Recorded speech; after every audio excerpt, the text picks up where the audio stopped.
May 31, 1944, 11:45 at night, Montauban Railway Yard, southern France. 20-year-old Marie Durand crouched behind a flat car in complete darkness, listening to boots scraping against gravel 200 meters away.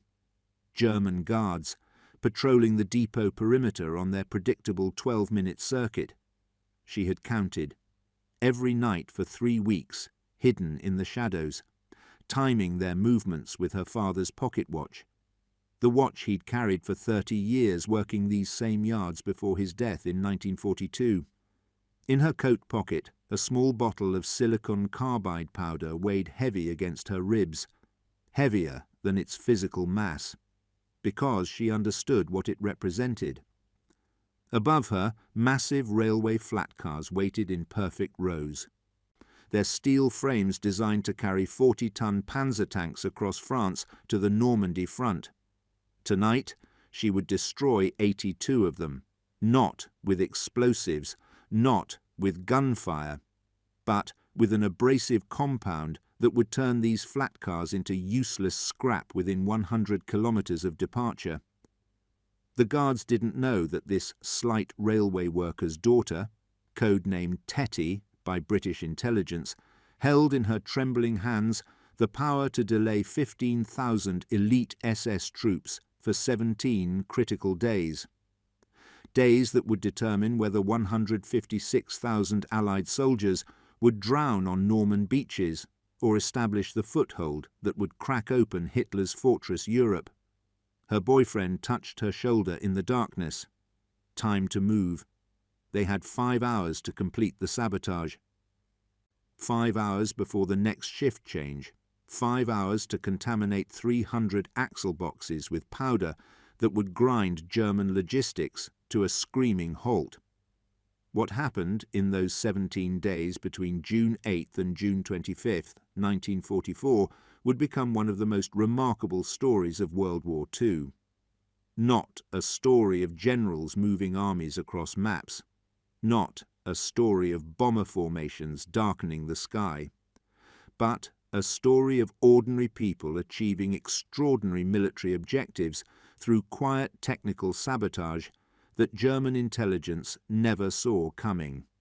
The 2nd SS Panzer Division Das Reich represented 1/10 of Germany's entire armoured strength in Western Europe. More than 200 tanks and assault guns, 15,000 battle-hardened veterans fresh from 3 years of brutal fighting on the Eastern Front. Led by SS Gruppenführer Heinz Bernhard Lammerding, a commander so ruthless he wore 2 iron crosses on his chest and so effective that Wehrmacht High Command considered his division the spearhead that could shatter the Allied beachhead and throw American and British forces back into the English Channel. Lammerding was not a typical officer. He was a civil engineer by training who understood logistics, infrastructure, and the mechanical requirements of modern armoured warfare. He knew his tanks needed railways to reach Normandy quickly. He knew they couldn't drive 700 kilometers on their own tracks without catastrophic mechanical failure. He knew everything about mobile warfare, except one critical detail. He didn't know about Marie Durand. 6 months earlier, in December 1943, a very different scene unfolded in the secret headquarters of Special Operations Executive in London. 21-year-old Tony Brooks sat across from his commanding officer, still recovering from a training parachute jump that had injured his back. The injury hadn't fully healed. It would never fully heal. But that wouldn't stop him from returning to occupied France. Brooks was the youngest agent SOE had ever deployed behind enemy lines. He'd been operating in southern France since July 1942, building a resistance network called Pimento from absolutely nothing. Just one contact, one name, one chance to build something that mattered. Now, 18 months later, he commanded hundreds of railway workers organized into specialized sabotage crews across southern France, and his commanding officer was sending him back with a single, impossible mission. Stop the German reinforcements when the invasion comes. No one told him when that invasion would happen. No one told him where Allied forces would land. No one told him which German divisions would respond or what routes they would use to reach the front. He knew only three things with certainty. First, railway workers would be critical to any sabotage operation that could actually make a strategic difference. Second, timing would be everything, because missing the window by even a few days would render all efforts meaningless. Third, failure would cost thousands of Allied lives on beaches whose names he didn't know. Brooks returned to France on December 21, 1943, parachuting into enemy territory at night. His back injury flared on landing. He spent 3 days barely able to walk. A French farmer found him and hid him until he recovered enough to travel. This was not the first time luck and French courage had saved his life. It would not be the last.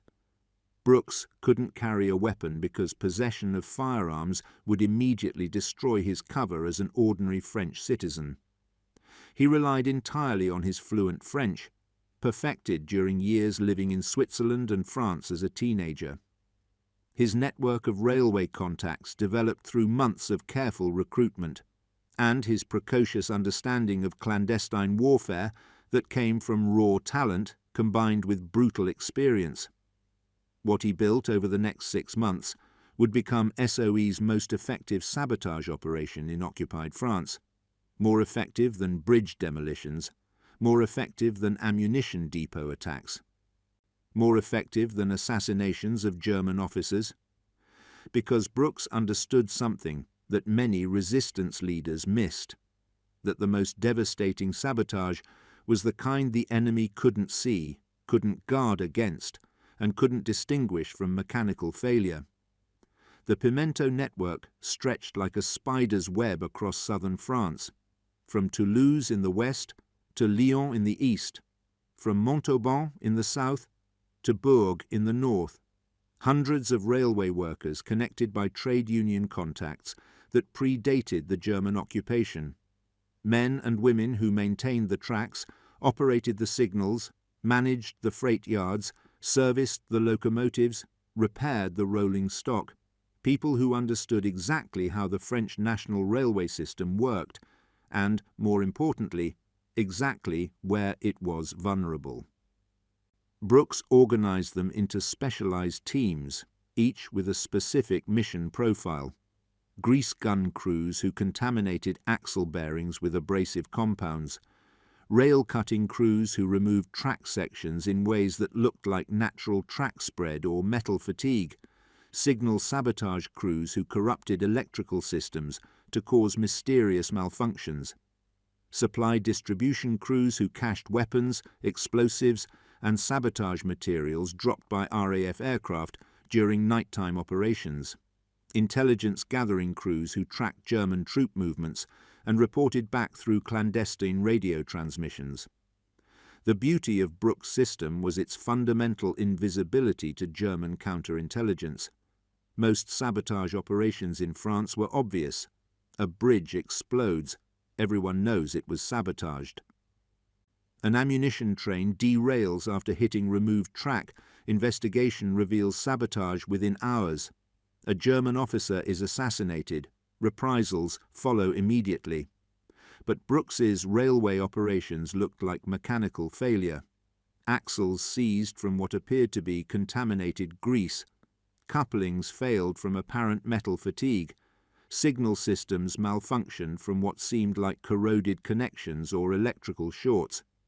Locomotives broke down from what looked like poor maintenance or substandard fuel. The Germans suspected sabotage, of course.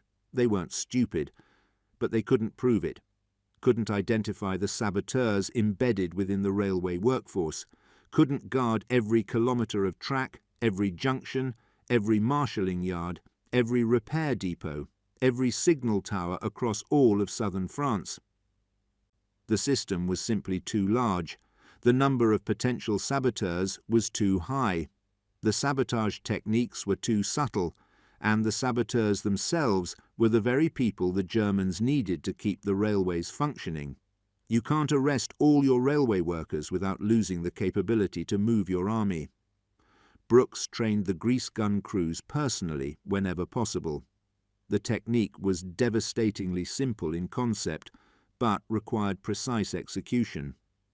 Railway flatcars designed for transporting tanks required regular lubrication of axle bearings. This was normal maintenance, standard procedure that German guards at every depot understood and expected. They actually wanted railway workers to service the cars because properly maintained equipment meant fewer delays en route.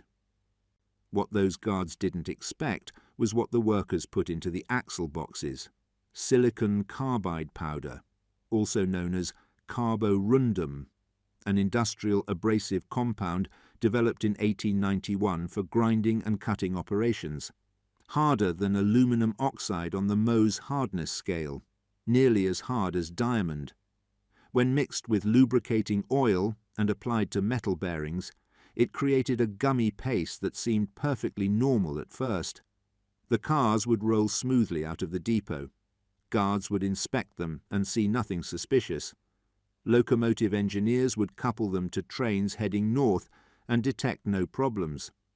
But under the massive weight of a 40-ton Panzer IV or Panther tank, with the constant friction of wheels turning at 50 kilometers per hour, something devastating happened. The silicon carbide particles acted like microscopic grinding wheels. Each rotation of the axle wore away infinitesimal amounts of bearing material. The process accelerated exponentially. As the bearing wore down, friction increased. Increased friction generated more heat.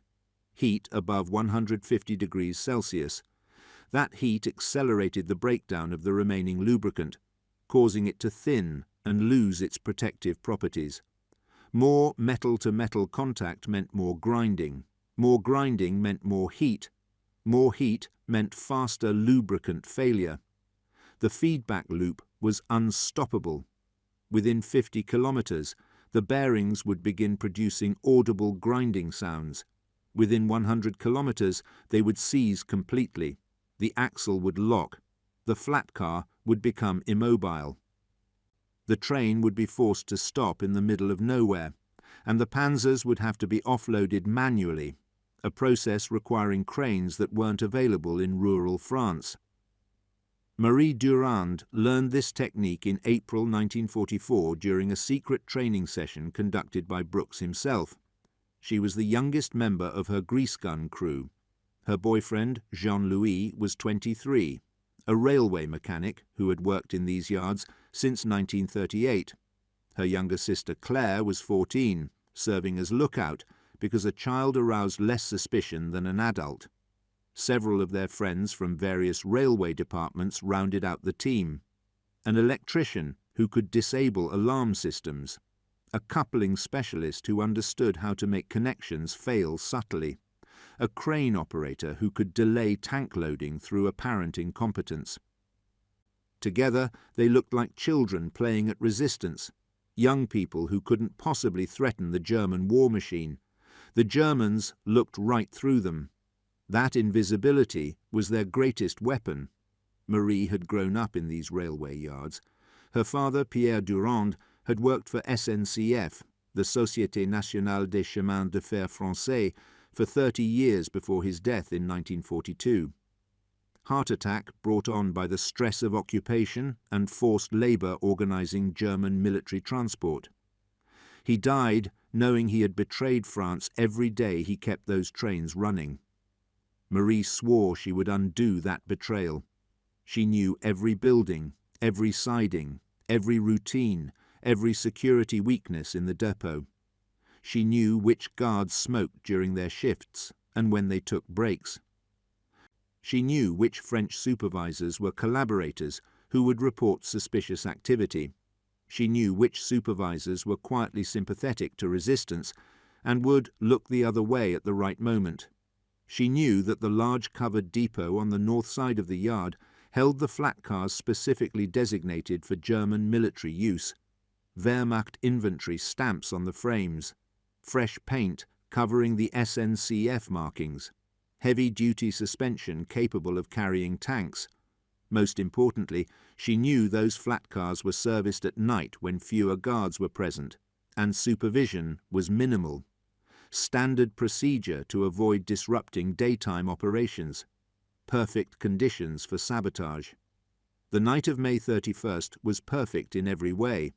New moon phase meant no moonlight to expose movement. Heavy clouds obscured even the starlight. Light rain created ambient noise that covered small sounds. Marie and Jean-Louis entered the depot at 11:45 using legitimate railway worker credentials. They carried their grease guns openly. Standard equipment for axle maintenance, nothing suspicious. The bottles of silicon carbide powder were hidden in specially sewn interior coat pockets. 6 bottles total between them. Each bottle contained enough powder to contaminate 50 axle boxes when properly mixed with the existing lubricant. 300 axles, 150 flat cars if they worked efficiently. Actually, 82 flat cars were present in the depot that night. That was enough. More than enough to cripple Das Reich's entire transport capability. The work was methodical, precise, and absolutely terrifying. Step 1. Approach a flat car quietly, checking sight lines to guard positions. Step 2. Examine the axle box to identify the model and lubricant type. Step 3. Open the box using standard maintenance tools. Step 4. Extract approximately half the existing grease into a small container. Step 5. Mix in the silicon carbide powder at a ratio of 1 part powder to 4 parts grease. Step 6.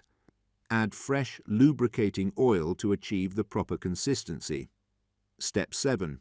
Return the contaminated mixture to the axle box, ensuring it coats the bearing surfaces.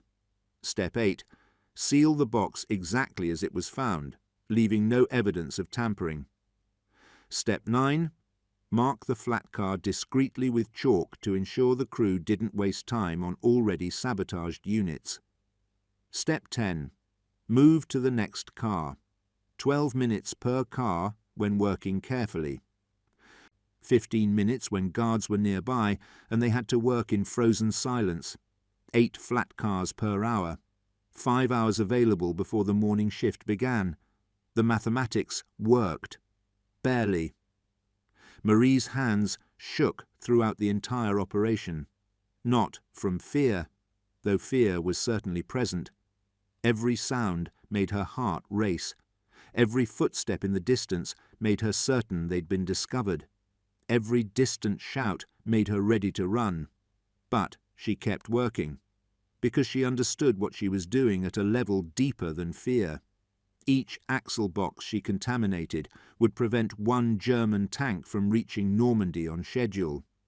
Each delayed tank meant the difference between Allied success and Allied catastrophe on beaches she'd never seen. This axle might mean 5 American paratroopers from the 101st Airborne would live to see their families again. That one might mean a British tank crew wouldn't burn to death on Sword Beach. The next one might mean a French village near Caen wouldn't be destroyed in a panzer assault.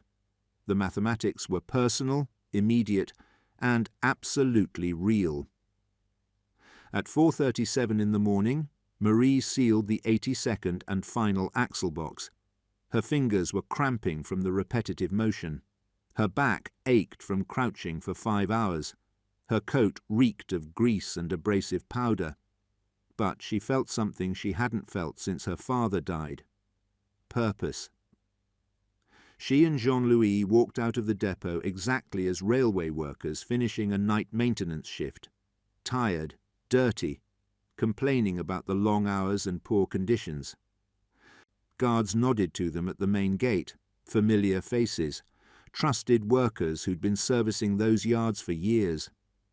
The guards couldn't know that these 2 young people had just rendered completely useless the entire railway transport capability that Das Reich needed to reach Normandy in time to save the Atlantic Wall. June 6, 1944. Dawn broke over the English Channel. Operation Overlord began, the largest amphibious invasion in human history. 156,000 troops from 8 different countries, 5,000 ships and landing craft, 11,000 aircraft providing air support, 50,000 vehicles, 4,000 tons of ammunition, the entire might of the Western Alliance aimed at 50 miles of French coastline. The first 24 hours were brutal beyond description. On Omaha Beach, American forces from the 1st and 29th Infantry Divisions faced unexpected resistance. The 342nd German Infantry Division had moved into defensive positions in May. Allied intelligence had missed them completely. German machine guns positioned in concrete bunkers created interlocking fields of fire across the beach. American casualties exceeded 40% in some company-sized units. Men drowned under the weight of their equipment before reaching the sand. Those who reached the sand were pinned down by fire so intense that forward movement seemed impossible. For 6 hours, the outcome on Omaha Beach balanced on a knife's edge.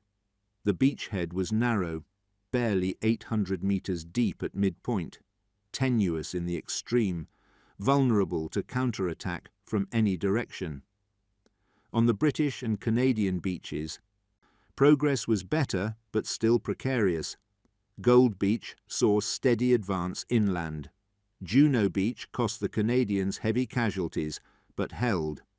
Sword Beach advanced to within sight of Caen but couldn't capture the city. Utah Beach succeeded with relatively light casualties but couldn't link up immediately with Omaha. By nightfall on June 6th, Allied commanders were cautiously optimistic but deeply aware of their vulnerability. They had approximately 150,000 men ashore, but German reinforcements were coming. Panzer divisions that could punch through thinly held defensive lines, infantry divisions that would contest every hedgerow in Normandy. The next 72 hours would determine everything. If German armour arrived in force before Allied forces consolidated their beachheads and landed heavy equipment, the entire invasion could collapse.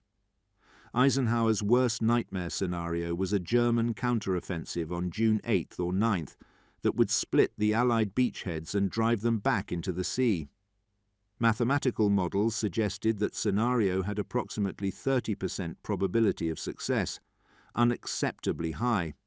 Everything depended on delaying German reinforcements long enough for Allied forces to build combat power ashore.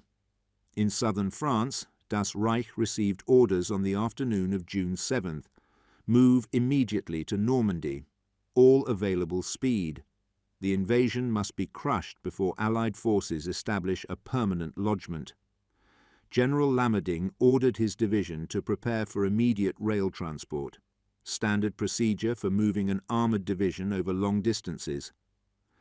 Tanks and heavy vehicles would go by rail to preserve mechanical reliability and conserve fuel. Troops and light vehicles would move by road in convoy. The division would reassemble near the front and conduct final preparations before entering combat. Under normal circumstances, this process was efficient and well rehearsed. Loading would take 12 to 16 hours. Rail transport to Normandy would require 3 days, perhaps 4, given Allied air interdiction of railways. Das Reich would engage Allied forces by June 10th or 11, early enough to make a decisive difference, early enough to exploit Allied vulnerability before they brought overwhelming numbers and material to bear. Lammerding expected to crush the invasion. He had done impossible things before on the Eastern Front. He would do impossible things again in Normandy. The loading began at dawn on June 8th. Engineers positioned loading ramps at the Montauban depot. Flatcars were positioned on sidings in perfect sequence. The first Panzer IV rumbled forward. its engine roaring, tracks clanking against the steel ramp, 43 tons of armour, weaponry, ammunition and fuel. The massive tank rolled onto the first flat car, the car's suspension compressed under the immense weight. Everything appeared normal. The tank was secured with chains, the locomotive coupled to the train. Steam pressure built. At 10:15 on the morning of June 8th, the first military train departed Montauban, heading north through Cahors toward the Loire Valley and ultimately toward Normandy. 57 kilometers north of Montauban, at approximately 11:30, the lead locomotive engineer reported a problem. Smoke was rising from one of the rear flat cars, not from enemy attack, not from fires in the surrounding countryside, from the flat car itself. The train ground to a halt. Engineers and mechanics rushed back to investigate. They found an axle bearing that had seized completely. The bearing housing was too hot to touch. The axle itself had partially melted from friction heat. Impossible to repair in the field. The panzer tank had to be offloaded using jury-rigged equipment that took 4 hours. The damaged flat car had to be uncoupled and abandoned. The train continued north with one fewer tank than planned. Not a catastrophic problem yet. Just an unfortunate mechanical failure. 22 kilometers later, 3 more flat cars developed identical problems. Seized bearings, extreme heat. More tanks had to be offloaded. More flat cars had to be abandoned. By nightfall on June 8th, Das Reich had managed to successfully transport exactly 7 tanks by rail. 7 tanks out of more than 200. The rest remained stuck in Montauban, or scattered along 90 kilometers of track between Montauban and Cahors. Lamading stared at the situation reports with growing fury. This wasn't bad luck. This was systematic sabotage. But how? The flat cars had been inspected before loading. German guards had been watching the depot. The sabotage must have occurred weeks ago, contaminating the entire fleet before anyone suspected. Lamading faced a decision that would haunt him. He could wait in Montauban, while mechanics attempted to locate undamaged flat cars from other regions of France. That would take 5 to 7 days minimum. Too long. The invasion would be consolidated by then, or he could order Das Reich to move by road immediately. 700 kilometers through resistance-infested countryside, under constant Allied air attack during daylight hours, with mechanical wear and tear that would be catastrophic, but immediate. On June 9th, Lamading made his choice. Das Reich would drive to Normandy. The road march began that morning, and immediately became a nightmare. The division's lead elements advanced north through the Dordogne region. Every bridge they approached had been prepared for demolition by resistance fighters. Some had already been destroyed. Others were damaged enough to require engineering assessment before tanks could cross. Trees had been felled across roads at strategic choke points. Large oaks and poplars that required hours to clear with hand tools and truck winches. Ambushes were waiting at every narrow pass, every wooded area, every village. French resistance fighters appeared from nowhere, fired on German convoys, and melted back into the countryside. Small attacks, insignificant individually, but cumulative, exhausting, demoralizing. SOE's Jedburgh teams coordinated these attacks with devastating precision. 3-man teams of British, American and French Special Forces personnel dropped behind enemy lines, armed with radios capable of reaching London, trained in guerrilla warfare tactics and demolitions, authorized to coordinate local resistance operations. One such team, led by British Captain Tommy McPherson, controlled resistance operations across a 100-kilometre front in southern France. McPherson was 23 years old. He wore a kilt in combat because he thought it improved morale. He carried a captured German MP-40 submachine gun and had been awarded the Military Cross twice already. His team couldn't stop Das Reich with direct confrontation. They had perhaps 40 fighters under their immediate command. Another 300 could be mobilized with sufficient notice. But those numbers were meaningless against 15,000 SS troops with tanks and artillery.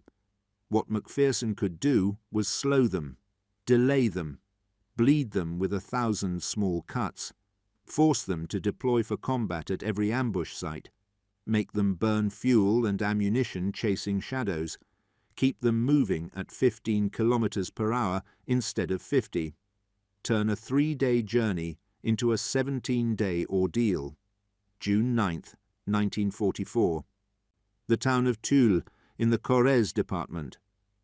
Das Reich arrived to find something unexpected. The town had been liberated 2 days earlier by French communist resistance fighters from the FTP, Francs Tireurs et Partisans. 400 resistance fighters had attacked on June 7th at 5 in the morning. They overran German positions with captured weapons and sheer determination.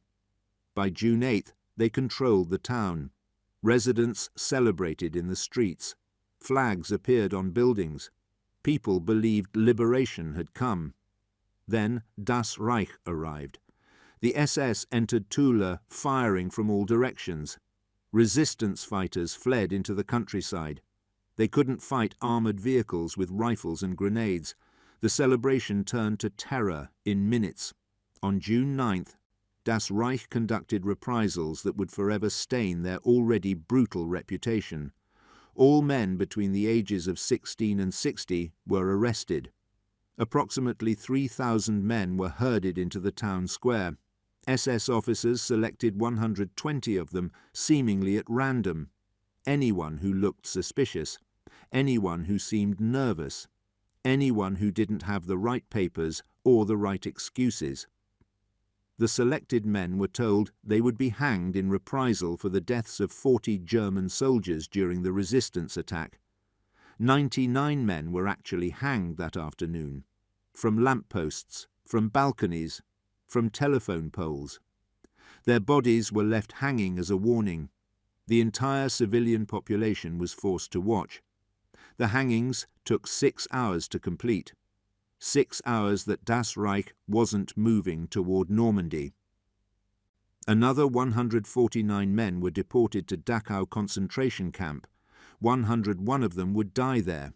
In total, 213 civilian residents of Tulle were killed by Das Reich's actions. General Lammerding personally signed the order. He wanted the French population to understand the cost of resistance. He wanted them terrified, compliant, broken. Instead, he created martyrs, and he wasted a full day that he desperately needed to reach Normandy. June 10th, 1944, the village of Oradour-sur-Glane, 20 kilometers from Limoges. Das Reich arrived searching for a kidnapped SS officer, Sturmbannführer Helmut Kämpfer. An informant had told them Kämpfer was being held prisoner by resistance fighters in the area. SS Sturmbannführer Adolf Diekmann commanded the unit that entered Oradour-sur-Glane. Diekmann was furious about Kämpfer's disappearance. They had been friends since officer training. They had fought together for 3 years. Diekmann was determined to find him, or punish someone for his disappearance. The village population that day was approximately 650 people, swollen by refugees from other areas, including Jewish families hiding from deportation. At 2:15 in the afternoon, Das Reich troops surrounded the village. All residents were ordered to assemble in the village square for an identity check. Men were separated from women and children. The men were divided into groups and marched to 6 different barns and sheds around the village. The women and children were locked inside the village church. At 3:45, SS troops opened fire on the men with machine guns. 642 people were massacred in the next 2 hours. The men were shot in the barns. The women and children were burned alive when troops set fire to the church and fired on anyone who tried to escape. Only 6 people survived. 1 woman escaped from the church through a window. 5 men from one barn played dead under the bodies of their neighbours and escaped after dark. The entire village was burned. Diekmann personally supervised the operation. He ordered his troops to shoot anyone who tried to flee. He ordered the buildings burned to destroy evidence. He ordered his officers never to speak of what happened. The next day, June 11th, Diekmann was killed in combat near Normandy. He never faced trial for Oradour-sur-Glane. General Lammerding survived the war. He lived comfortably in West Germany until his death in 1971. The French government repeatedly requested his extradition. German authorities refused every time. Lammerding never faced justice, but his division paid a price for Oradour-sur-Glane. Another full day wasted on massacre instead of movement toward Normandy. Another 24 hours that Allied forces used to consolidate their beachhead. The strategic opportunity for a decisive counter-offensive was slipping away. By June 12th, Das Reich's condition was catastrophic. The division had been on the road for 3 days and covered less than 300 kilometers. 60% of their tanks were non-operational, not from Allied bombing, not from resistance attacks, from mechanical breakdown caused by road march. Tank tracks weren't designed for long-distance highway driving. They were designed for combat maneuvers on varied terrain. Extended road march at sustained speed generated heat that warped track links. Vibration damaged suspension components. Engine oil contamination from constant high RPM operation degraded lubrication. Transmission failures occurred at epidemic rates. 30% of the division's half-tracks and armoured personnel carriers had also broken down. The division that was supposed to arrive intact and capable of immediate offensive operations was arriving in pieces, exhausted pieces, depleted pieces, scattered across hundreds of kilometres of French countryside. Meanwhile, in Normandy, the situation was evolving rapidly in favour of Allied forces. June 9th, Panzer Lehr Division engaged British forces near Bayeux but couldn't break through. June 10th, Allied beachheads linked into a continuous front 40 kilometres wide. June 12th, American forces captured Carentan, connecting Utah Beach with Omaha Beach. Each day Das Reich was delayed meant exponentially more Allied combat power landing in France. June 6th, 156,000 troops ashore. June 12th, 350,000 troops ashore with hundreds of tanks, thousands of vehicles, and established supply lines. The window for throwing the Allies back into the sea was closing, not slowly, but with brutal finality. The first elements of Das Reich didn't reach the Normandy battle zone until June 15th, 9 days after D-Day, 17 days after receiving orders to move from Montauban. Instead of arriving as a coherent armoured division capable of decisive offensive action, Das Reich arrived in scattered battalion-sized groups, a battalion here, a company there, elements spread across more than 100 kilometres. The division wouldn't be fully assembled until July 10th, more than a month after the invasion. By then, the strategic situation had completely transformed. Allied forces controlled a beachhead 60 kilometres deep and 150 kilometres wide, more than 1 million men ashore, thousands of tanks and artillery pieces, complete air superiority. The opportunity for a German counter-offensive that could reverse D-Day had vanished, but Hitler ordered one anyway. August 7, 1944, Operation Lüttich, a desperate counter-attack near Mortain designed to cut off American forces advancing through Brittany. Das Reich was to play a central role.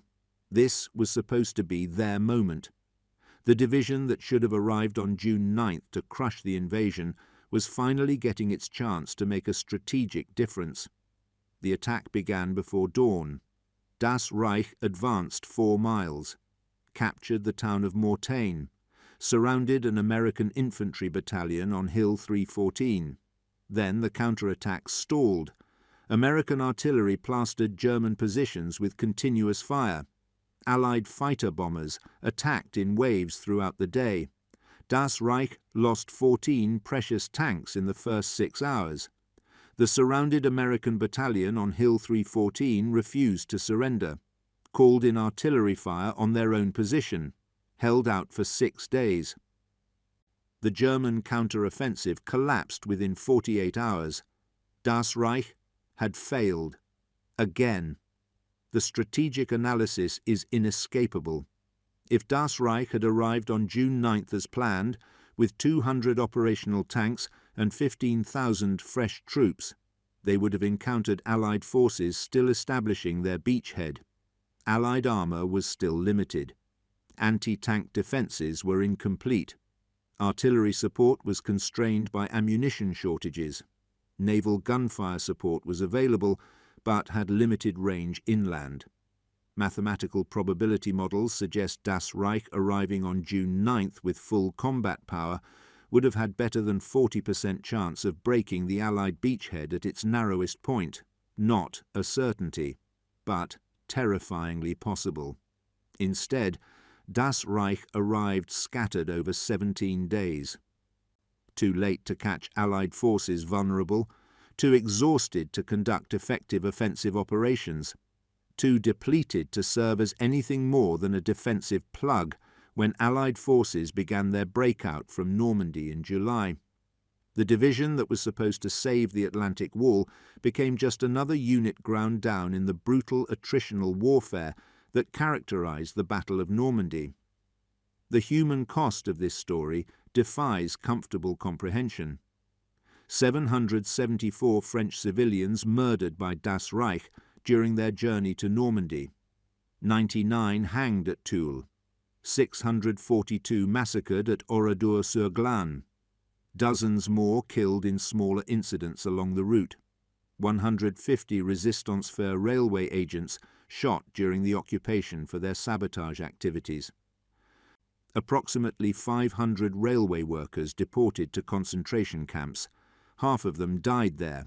The Boutrois brothers of Caen, 3 railway workers who sabotaged German equipment at the Caen depot. Achille and Michel were arrested and executed by the Gestapo on June 6, 1944, when news of the landings reached their captors.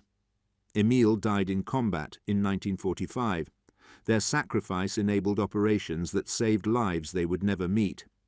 But here's the brutal calculus that resistance fighters faced every day. If Das Reich had arrived on June 9th and broken the Allied beachhead, total Allied casualties would have exceeded 40,000 killed. Instead, the delay allowed the beachhead to consolidate. Total Allied casualties in the first 3 weeks of Normandy were approximately 15,000 killed. 25,000 Allied soldiers lived because railway workers contaminated axle bearings, because resistance fighters blocked roads and ambushed convoys, because SOE agents coordinated sabotage operations, because a 16-year-old girl named Marie Durand spent 5 hours in darkness mixing silicon carbide powder with grease. The mathematics are brutal, but real. 774 French civilians died, so that 25,000 Allied soldiers could live. Each French civilian murdered represented approximately 32 Allied soldiers who survived. Those numbers feel obscene when stated so plainly. They reduce human lives to mathematical equivalents. But war is mathematical. Generals make these calculations every day. How many casualties are acceptable to achieve this objective? What's the value of capturing that hill? Which units do we commit, and which do we hold in reserve? The French resistance made their calculation. They chose to resist, knowing reprisals would follow, knowing that their neighbours might pay the price for their sabotage, knowing that German brutality was predictable and inescapable, and they chose to resist anyway, because the alternative was worse. The alternative was Nazi occupation continuing for years. The alternative was millions more dead in prolonged warfare. The alternative was Hitler's vision of Europe becoming permanent reality. They chose the lesser evil, and they saved more lives than they lost. Today, if you visit Montauban, you can see the railway yard where Marie Durand and her crew conducted their sabotage operation. It's still operational. Modern electric trains and diesel locomotives run on tracks laid decades ago. The depot has been modernized with new facilities and equipment, but the basic layout remains the same. There's no memorial to the saboteurs, no plaque explaining what happened there on the night of May 31st, 1944. Just a working railway yard serving a small city in southern France. If you visit Oradour-sur-Glane, you'll find something very different. The village has been preserved exactly as the SS left it on June 10, 1944. Burned-out buildings stand as permanent monuments. Rusted cars remain where they were abandoned. The church, where 642 people died, stands roofless, its walls blackened by fire. A memorial centre documents the massacre in painful detail. Photographs of every victim. Testimonies from the 6 survivors. Artifacts recovered from the ruins. The preserved village receives hundreds of thousands of visitors every year.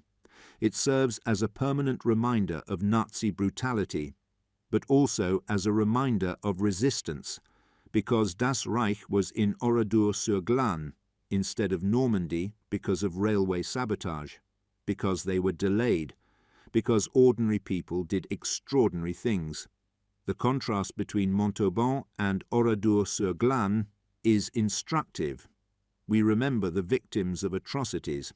We should also remember the saboteurs who made the atrocities less strategically useful, the railway workers who fought a quiet war with contaminated grease, who delayed a tank division long enough to save an invasion, who demonstrated that technical knowledge is a form of power, who proved that ordinary people can change the course of history. May 8th, 1945, Victory in Europe Day. Germany surrendered unconditionally. The war in Europe was over. In southern France, railway workers celebrated in the streets of Montauban and Toulouse and Lyon. They had survived.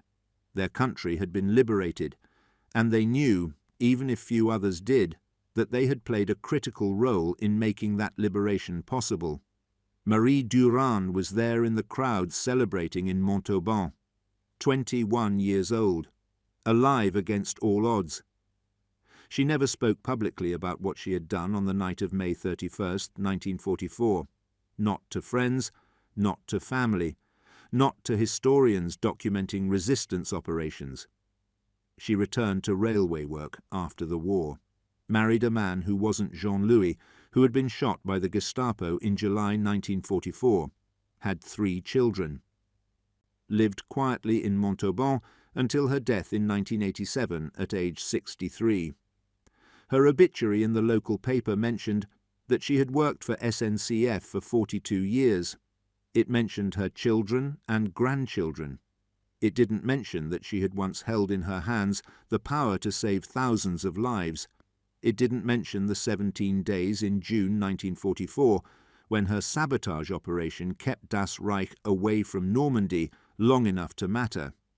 It didn't mention the bottles of silicon carbide powder, the contaminated axle bearings, the seized wheels and abandoned flatcars, the delayed tanks that never reached the beachhead in time. It didn't need to, because the Allied soldiers who walked off Normandy beaches alive carried the proof of her work in their survival. The families who welcomed those soldiers home carried the proof in their reunions. The Europe that was liberated rather than conquered carried the proof in its freedom. A 16-year-old railway worker stopped a tank division. The Germans never expected it. They should have. History will never forget it. The technical genius of Brooks' sabotage system extended beyond simple contamination of railway equipment. His network created what military analysts would later call a cascading failure system. One sabotaged flat car didn't just delay one tank, it disrupted the entire loading sequence at the depot. German logistics officers had calculated precise timing for loading operations. Each flat car was positioned in sequence. Each tank was loaded according to a specific order based on combat deployment priorities. Command tanks first, then heavy tanks, then medium tanks, then support vehicles. When flat cars failed en route, the entire sequence had to be recalculated. Tanks had to be offloaded in the field using equipment that wasn't designed for field operations. Replacement flat cars had to be located and transported to the failure point. The original flat car had to be either repaired or abandoned. The tank had to be reloaded. Each failure added 12 to 18 hours of delay. 82 sabotaged flat cars didn't create 82 delays. They created cascade failures across the entire transportation network for Das Reich. The Jedburgh teams operating in southern France understood this principle instinctively. Captain Tommy McPherson's team, designated Quinine, operated across a zone covering more than 3,000 square kilometers. McPherson had 3 men under his direct command, but he coordinated actions by more than 300 resistance fighters across the region. His mission was elegantly simple in concept, brutally difficult in execution. Make Das Reich's journey to Normandy as slow and costly as possible, without engaging in direct combat that resistance forces couldn't win. McPherson understood that every hour Das Reich was delayed meant more Allied combat power landing in Normandy. The mathematics were precise. Allied forces were landing approximately 30,000 troops per day after D-Day, plus associated equipment, vehicles, ammunition, and supplies. Every 24 hours of delay meant Das Reich would face another 30,000 Allied soldiers, another 200 tanks, another 500 vehicles, another 10,000 tons of supplies. The equation scaled linearly. One day of delay meant a specific quantifiable increase in Allied combat power. 17 days of delay meant Das Reich arrived facing an Allied force more than 500,000 troops stronger than on June 6th. The division that might have broken a vulnerable beachhead on June 9th couldn't even dent an established Allied position on June 25th. The human stories within this larger narrative reveal the true nature of resistance warfare. Jean-Louis Mercier, Marie Durand's boyfriend, was 23 years old when he contaminated those axle bearings. He had worked in the Montauban railway yards since 1938. 6 years of maintaining German equipment, 6 years of watching trains depart, carrying troops and weapons to occupation duties across France. 6 years of complicity that ate at him every single day. The sabotage operation on May 31st was his redemption, or so he thought. On July 14, 1944, Bastille Day, Jean-Louis made a mistake. He attended a resistance gathering in a café in Montauban. Gestapo informants reported the meeting. German security police raided the café at dawn on July 15th.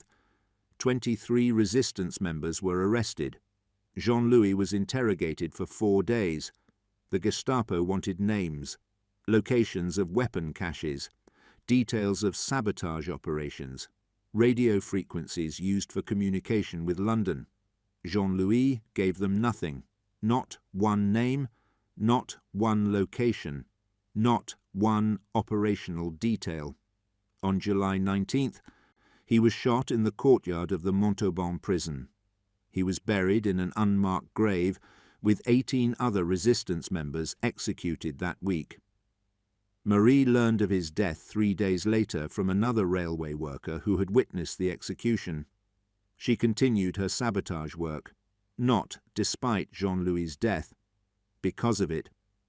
She understood that stopping now would make his sacrifice meaningless. Claire Durand, Marie's 14-year-old sister, served as lookout during multiple sabotage operations. Her youth was her invisibility. German guards saw a child walking through the railway yards and dismissed her as unimportant. They didn't know she was memorizing guard patrol patterns, timing shift changes, identifying collaborationist French supervisors who needed to be avoided, carrying messages between resistance cells. On August 17, 1944, French forces of the interior and American units liberated Montauban. Claire was 15 years old. She had participated in 19 separate sabotage operations over 4 months. She had helped contaminate more than 300 railway flatcars. She had carried messages that coordinated resistance activities across southern France. She had never fired a weapon, never planted an explosive, never engaged in direct combat. But her contribution to delaying Das Reich was measurable and significant. After the liberation, Claire returned to school, completed her education, became a teacher, taught history to French children for 40 years. She never told her students that she had made history herself. The strategic impact of railway sabotage extended far beyond Das Reich. Brooks' Pimento network disrupted German logistics across all of southern France throughout the summer of 1944. 107 locomotives sabotaged or destroyed. More than 800 railway cars damaged or contaminated. 43 bridges prepared for demolition and destroyed when German forces attempted to use them. 62 signal systems corrupted to cause train routing failures. 29 ammunition trains derailed or delayed. 15 fuel convoys misdirected or diverted to locations where resistance fighters could attack them. The cumulative effect was a collapse of German rear area logistics in southern France. Field Marshal von Rundstedt, commander of German forces in the west, reported to Berlin that railway capacity in southern France had fallen to 12% of pre-invasion levels. 12%. That meant instead of moving 100,000 tons of supplies per day by rail, German forces could move 12,000 tons. The shortfall had to be made up by truck transport, but fuel was scarce. Trucks were needed for frontline logistics, and roads were vulnerable to Allied air attack during daylight hours. The German defensive strategy in France assumed functional railways for strategic movement of reserves. When the railways failed, the strategy collapsed. General Eisenhower's post-war assessment was unequivocal. In his memoir, Crusade in Europe, published in 1948, he wrote that the French resistance shortened the war by approximately 6 months. That calculation was based on multiple factors: intelligence provided by resistance networks about German dispositions and movements, sabotage operations that disrupted German logistics and communications, direct action operations that tied down German security forces, psychological impact that forced Germans to maintain large rear area security formations instead of committing them to frontline combat. But railway sabotage was specifically cited as the most strategically significant resistance activity, because it affected German operational mobility at a time when mobility was decisive. German commanders in June 1944 needed to move armoured divisions rapidly to contain the Allied beachhead. Every day of delay meant the operational window closed further. Railway sabotage turned days into weeks, weeks that the Germans couldn't afford. Today, military analysts studying unconventional warfare examine the Pimento network and Das Reich's delay as a case study in asymmetric operations. Small numbers of properly trained operatives achieving strategic effects through technical sabotage. The force ratio was extraordinary. Perhaps 300 active resistance fighters in Brooks' network, against 15,000 SS troops in Das Reich, plus tens of thousands of German rear area security forces.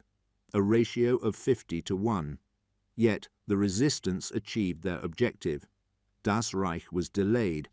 Allied invasion succeeded. The mathematical improbability makes the achievement even more remarkable. The lesson transcends World War II. In any technologically advanced military operation, logistics infrastructure is both essential and vulnerable. Essential because modern warfare requires vast quantities of fuel, ammunition, spare parts, and supplies. Vulnerable because infrastructure cannot be adequately defended across its entire extent. Railways, roads, bridges, fuel depots, ammunition dumps, communication nodes, all require functioning infrastructure that extends over thousands of kilometers. Guards at every location would require more troops than are available for combat operations. This fundamental vulnerability creates opportunities for sabotage operations by small numbers of technically skilled operatives. Marie Durand with her bottle of silicon carbide powder, Brooks with his network of railway workers, Jedburgh teams with their radios and demolition equipment. They exploited vulnerabilities that German security forces couldn't adequately protect against. The modern implications are profound. Every technologically advanced military force depends on complex infrastructure, computer networks, satellite communications, GPS navigation, fuel pipelines, electrical power grids. Each represents a potential vulnerability to technical sabotage. The principles haven't changed since 1944. Only the technology has evolved. The final count of those who made Das Reich's delay possible includes thousands of names history will never record. Railway workers who reported German troop movements, farmers who hid resistance fighters after ambushes, radio operators who transmitted intelligence to London, factory workers who sabotaged production schedules, truck drivers who misdirected German convoys, telegraph operators who corrupted communications. Small acts of resistance by thousands of ordinary people, each act individually insignificant, collectively decisive. May 8, 1990, 45 years after VE Day. The French government held a commemoration ceremony at Oradour-sur-Glane. Survivors of the massacre spoke to assembled crowds. Government officials laid wreaths at the memorial. School children learned about the atrocity and the resistance that opposed Nazi occupation. Marie Durand attended the ceremony. She was 66 years old, retired from SNCF, a grandmother of 5. She stood in the crowd listening to speeches about sacrifice and resistance. No one recognized her. No one knew that the modest woman in the dark coat had once held the power to save thousands of lives. That she had contaminated 82 railway flatcars and delayed Das Reich for 17 days, that her sabotage operation had contributed to the success of the D-Day invasion. She never told anyone. She carried that knowledge silently until her death 3 years later. Because for Marie Durand and thousands like her, resistance wasn't about recognition or medals or historical legacy. It was about doing what was necessary when the moment demanded it. It was about technical knowledge becoming a form of power. It was about proving that ordinary people could change the course of history. They did. They proved it. History will remember them.